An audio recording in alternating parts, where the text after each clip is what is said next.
Welcome back, everybody, to the OPT Network. Our guest this morning is Beth Rucker. She's the founder and chair of Just Be You, which is a nonprofit organization whose mission is to build teen self-confidence through self-compassion and love. Beth, good morning and welcome. Good morning. Thank you so much for having me. So, Beth, talk about the birthing of Just Be You. Well, it was a long road. I felt a calling and a need to help. And so I actually went back to school. I got my master's in clinical counseling. And the catalyst of doing all that was to help these young kids. I saw a need when my daughter was in middle school and bullying, and she was being, picked on. And I just thought, there's so many kids that need help that can't afford to get help or, don't have the means to find help in their neighborhood. So I wanted to offer something where they could find themselves in the stories that these people are telling. And so tell us about that calling, because so many people in life are looking for the higher calling, for the reason that they're here. What was that moment like, if it was a moment for you, when you knew that you had to do something and you were called to do this? It was a strange moment, and it wasn't even about bullying or being teased. This young boy who was friends with one of my children, he lost his mother, and he was going through a really hard time. He was like 15. And he had nobody to turn to. He had, they couldn't afford therapy or anything like that. And I said, I want to be a space where kids can come and talk and, be able to have somebody to turn to. That's when I first started doing therapy. And I was doing it for, zero or low cost. And, it kind of just snowballed from there, seeing the need and what these kids were talking about feeling so, having so much anxiety and depression and being bullied. And so it kind of snowballed out of therapy to be like, oh my gosh, there is so much out there that needs to be addressed to these kids. And so when you started looking into the challenges that tweens and teens were having, what was your reaction? Because you and I were talking before we started recording, and right. So many parents, so many people our age really never processed, or I know I didn't, processed kids that were not yet teens dealing with such anxiety and such depression. Right. I mean, there's so much. With social media, it is the worst time for these kids because, there's cyberbullying now. Besides bullying in school, it goes home with you. And they don't have the coping skills. They're not, there's no social emotional learning in schools. I mean, they're just starting to get it now. I think people are really starting to wake up that these kids need coping skills on how to actually deal with their emotions that they're feeling from being bullied or having anxiety and comparing themselves to others and all these emotions that they go through that they don't know where to turn to with them. Mm-hmm. And so when you decided and you started birthing this calling, having a safe space for young people, how was that received in your community? Oh gosh, everybody was so excited when I started telling them what I wanted to do and how I wanted to grow it. And they were like, I have a niece or I have a daughter and I have a son that really needs this. And so many people were reaching out saying, our school needs this, my child needs this. And even adults were saying, I need this. I need to know how to have coping skills for, the world we live in today. So it was really well received. And I mean, we're growing beyond more than we can handle at the moment. Wow. So. And so when you started sort of dealing with your daughter's own issues, I think a lot of parents face just what you said. We really sort of reach a roadblock where we don't know how to deal with it. What does psychology tell us about parenting and how to help our kids through those very tough times? Not only are they dealing with adolescence and becoming young women and young men, but they're also Right. dealing with all of the social ills around them. It's really hard. And one of the biggest things that I think parents can do is actually communicate with their kids.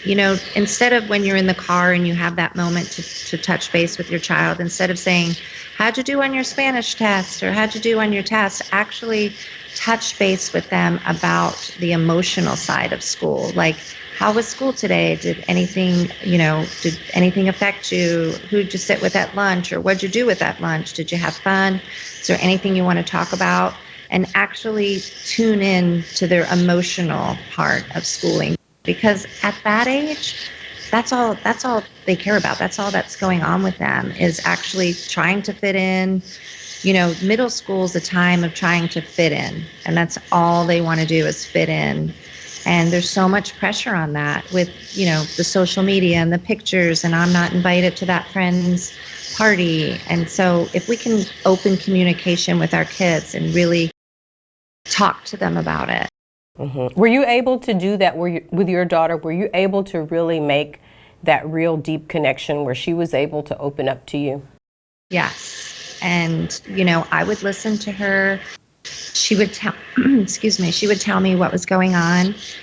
And I said, you don't want to, I would have empathy for her. I said, that must really have been hard, and give her some tools on how to handle it, but also tell her, remember how that feels so that you treat anybody else that way. And that was the biggest thing I always said to her. Remember that feeling of being left out, that feeling of being picked on, and don't ever treat anybody else that way.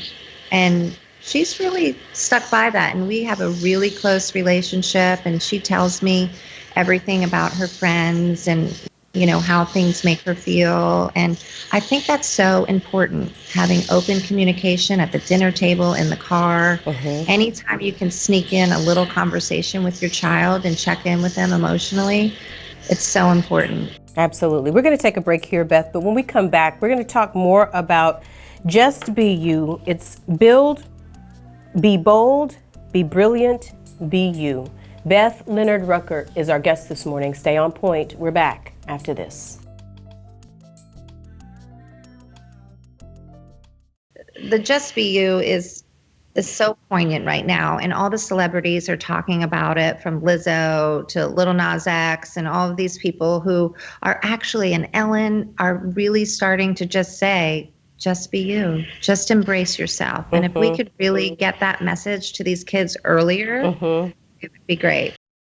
And so tell me about the celebrity backing. People may or may not know that your husband is Darius Rucker of Hootie and the Blowfish. But how has that support impacted Just Be You? Well, he is my biggest supporter and fan. I mean, he totally believes in the message too. And, he's like, anything you need, anytime you need me. And of course, having his name associated with the nonprofit has really helped open doors for me to get other celebrities involved. And, I'm doing a book, and down the road, I haven't really set out to send out too many letters to get people, but it's like letters to your younger self, because these kids really don't listen to what their teacher says. It's a celebrity-driven world we live in with the Kardashians and everything. And these kids want to hear what celebrities have to say. And if they can if they can find them, that's the whole purpose of my book. If these kids can find themselves in these stories, and they can say, oh my gosh, me too. Like, Ed Sheeran was picked on and bullied. Right. And he can make it, I can make it. And so that's the whole purpose of the book, is that they find themselves in these stories, and they realize that it's these adversities are going to make them who they are. And so when did you come up with Be Bold, Be Brilliant, Be You? I don't know. I have a lot of things happen in the middle of the night, is when all my good ideas come. Like 2 a.m, and I write them down. And, like I said, middle school is a time of fitting in, but we want to encourage them to be who they are, because if we all walked around the same and we're the same, and it would be so boring. So I want to get them earlier to embrace their unique self. Hmm. To a lot of times what people are bullied for is because somebody's jealous or something, and that's, that they have something that this person just doesn't like, and so they're going to make fun of it even though it turns out to be this great aspect of the child. And now we live in a culture where differences are so different, than they were. And you Right. have just whole subsets of communities, LBGQ, you've got, transgender, you've got all of these differences. So how do you help young people to embrace others' differences? I mean, a lot of times it's about putting yourself also in somebody else's shoes. Like I said to my daughter, don't remember that feeling so that you don't treat somebody else that way. Our differences, we're actually not as different as, we all want to be loved, we all want to be accepted. And so if you can focus on what makes us more alike, and it's the core values of, what we're all looking for in life, right? Hmm. And just because somebody has different color hair or they, different color sexuality or anything, it's not anything that we should judge anybody on, and we should accept those differences because we would want to be accepted. If Sure. you can put yourself in somebody else's shoes and just say, how would I want to be treated? So I Right, don't if know. that were me. And so you're That, doing a lot of workshops and things in the schools. Talk about Mhm. how that is growing. Well, so when we do a big motivational speaking. We had 1,600 kids there and 17 schools. All those schools had the ability to sign up for a private workshop in their school. And they've been going great. These kids are really hungry for it. They're hungry for some coping skills on how to get through their day-to-day anxiety, depression, judging themselves so harshly. And so, one of the big things we do, which they light up when we do it, is we go around and we have them write a positive affirmation that they're going to see in their mirror every day or in their locker as a bookmark, and just write something positive. And so many kids have such bad self images because, if you're bullied, you start believing the words the bully's saying, and Hmm. you don't really believe what you know about you. So we try to get them to focus on something positive about themselves. So, like this one girl, when we were doing it, she's like, I guess I'm not as big as a mess up as everybody thinks I am. And I was Wow. like, no, let's flip, like, let's find a positive about that. Like, let's focus on the positive. And she said, I'm going to go on and do great things. And I was like, yes, I love that. And she wrote it down and she lit up when she saw those words written. And it was like an empowerment that she gave herself. And Right. she was just so happy to just see those words written. And she's going to repeat it to herself now every day. And so do you think that it's a lot of helping kids to change that negative self-talk and that negative self-image that Right. sometimes it is based on comparison? And I love the quote that comparison is the thief of joy, and because it is, it steals joy. It really does. And it is when we compare ourselves to other, it never works out right. you know, we can't compare ourselves. There's always going to be somebody doing something better than we are. There's always going to be somebody more athletic than us, prettier than us. Everything. You just it's not it's you got to put a stop to that. Absolutely. And so I know one of the things that you're doing on your website is asking people to give, to just give small amounts. Tell us a little bit about that. Um oh, on Giving Tuesday, I Uh-huh. think. Was I that mean, Giving Tuesday? that was Giving Tuesday. And so for us, we don't charge anything. We Uh-huh. don't charge for the workshops. There's other establishments that go around to schools and they charge money to the school or to the children.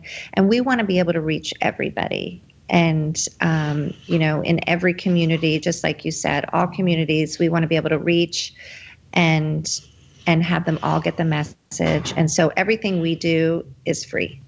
And so So, we can't do and we can't grow without, right, people's support. sure. And we just want to say our deepest sympathies to you, Beth, on the loss of your mother. And I wondered, how you're dealing with such a sudden loss, how you're dealing with your own emotional pain. Well, I haven't really had time just yet. I'm waiting for the big cry to come because my mom passed away and then it was Thanksgiving. So, you try to rally and Right? make it special for everybody. And then, believe it or not, my best friend growing up, her mom passed away. And I was just back at the same funeral home in the same church that my mom was buried at. And I just Wow. flew home yesterday. So I'm hoping to find a space for myself to give my time to grieving my mother properly. Wow. And yeah. Sometimes in loss, we have all of the answers for others, but when it comes to our own emotional pain, it can be hard. And so our prayers are with you and your family, that there is no replacing your mother. And as we get older, our parents get older, but we're never really ready to lose our parents, no matter how old we are. And so for that, we continue to pray for you and your family on this journey. Before we've got to let you go, Beth, tell us how people can get in touch with Just Be You, and will this be a movement to go around the country? Yes, that's our hope. So our website, you can find all the information. It's justbeyou.org. And we hope to be national, absolutely. We're going to take this all across the country. The message is so important. And I see every state, or, kind of like the Girl Scouts or something, where we have chapters where people can start their own message or own club. And I really want to empower the kids to start their own clubs in schools. And so I just see it really growing and the message getting out there, and we get more and more celebrities involved to help spread the message, because like I said, they really are impactful. Absolutely. Beth, thank you so much for spending the time. Thank you for putting your passion and your mission out into the universe. A lot of people are going to be blessed by it. Thank you so much. I appreciate you having me. Indeed. Stay on point, everybody. We're back right after this. Impacted by the movement, and every parent, and you talk about celebrities, but now celebrities are having children. Exactly. And though they may be celebrities, their children are not exempt from bullying. No, they're not. I mean, and the reason too is, and my daughter is the daughter of a celebrity, Right? And in middle school she was picked on. And the other thing is too is I think it's so important to encourage conversation between the kids, because even when my daughter was being bullied, we actually sat down with the girl and the other parent, and they both were saying, "I'm jealous of you," and she was saying she's jealous of her, and my daughter was like, "You're jealous of me? Why?" And so when they actually talked about it, Yeah. and had conversation about what they were, why they were acting the way they were acting, I mean, they became best friends. And it was just lack of communication. Communication is so important. We really need to teach our kids to communicate with each other. And I think for girls especially, and I've said this so many times, when we allow little girls and even tweens, when we allow that mean girl syndrome, they grow up to be mean women. Absolutely. Absolutely. And when you can own that and say, you know what, I'm jealous of you. And then you look and you say, well, why are you jealous? Right. And you realize it's really nothing. You're jealous Right. about something that you think that somebody else has. Right. Exactly. We need to start so young to just open the conversation and teach our kids how to have conversation with other children. I mean, my niece is going through, my cousin is going through this with her daughter. She's a great gymnast, and now all of a sudden, all the kids on the gymnastic team are not being so nice to her because she's really good and she's successful and she wins all the time. And, then the girls have a tendency to turn off their own light because they don't want to be judged. And you can't do that. You can't shrink to make other people feel better. But I think that's why we have to bring adults into the community, because we have to be able to say to our kids, you may not be winning now, but when you cheer this person on, it's only going to help you. It's not gonna help you to hate on her because she's winning and you're not. Right. That should force you to get better. I say to somebody was telling me that their kid was being bullied and, whatever. And I said, don't these bullies watch movies? It never works out for the bully. Never works out. Never works out for the bully. It's always the underdog that makes it. Right. So, but I feel bad because bullies, one time in second grade, my daughter was being picked on terribly by this other girl. And I said, second grade? Second grade. She was just being so mean to her. And I said, Danny, just show her love. Just keep showing her love. Be nice to her. Be kind to her. And she did. And I said to the teacher, I said, is something going on with this girl? And she said, yeah, she just watched her father shoot her mother. And so everybody's fighting a battle that we know nothing about.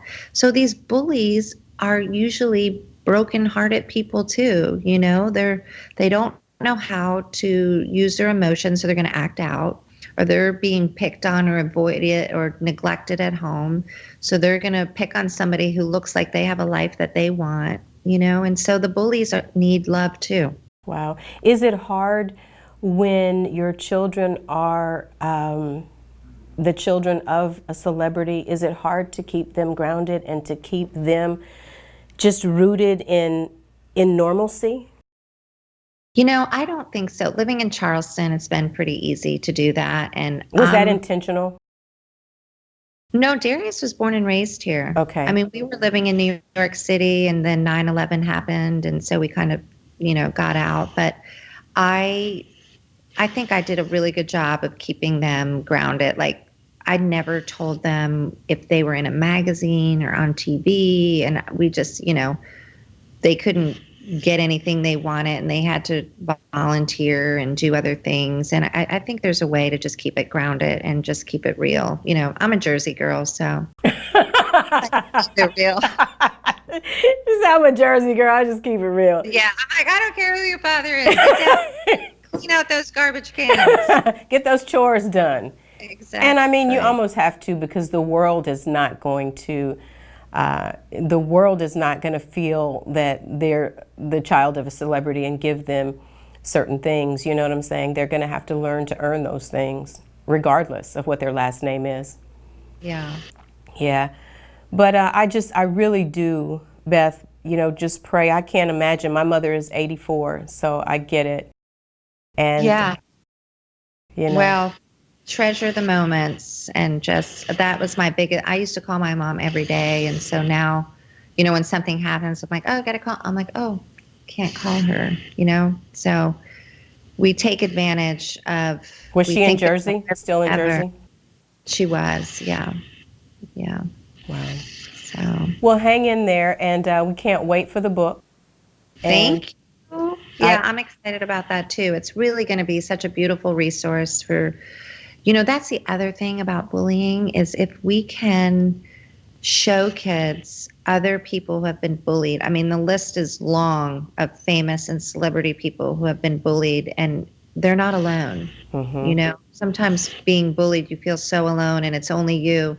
And we need to teach them how to be resilient. That's the thing. Like, you're going to make it through this. Right. That's one of our other big messages, resilience.